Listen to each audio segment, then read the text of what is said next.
لقي 18 شخصا مصرعهم الجمعة أمس، فيما أصيب آخرون جراء سقوط حافلة نقل المسافرين بواد في الجزائر العاصمة، وفقا لما أعلنت الحماية المدنية. وتدخلت الحماية المدنية في ساعة متأخرة بعد الظهر بعد سقوط حافلة في وادي المحمدية بمنطقة الحراش في العاصمة، وأعلنت في حصيلة غير نهائية وفاة 18 شخصا وإصابة آخرين بجروح مختلفة، واثنان منهم في حالة حرجة.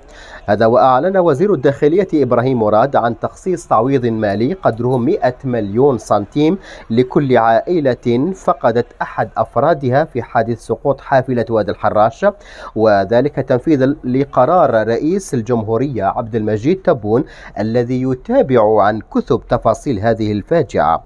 وأوضح الوزير أن هذا القرار يأتي في إطار مؤازرة الدولة لعائلات الضحايا والتخفيف من معاناتهم، مؤكدا أن الرئيس تبون يولي اهتماما خاصا لمتابعة تطورات الحادث وضمان التكفل بالمصابين وعائلاتهم. طبعا يعود سبب هذا الحادث أو هذا الحادث الأليم إلى هشاشة الحافلات التي يستعملها الشعب الجزائري منذ القديم.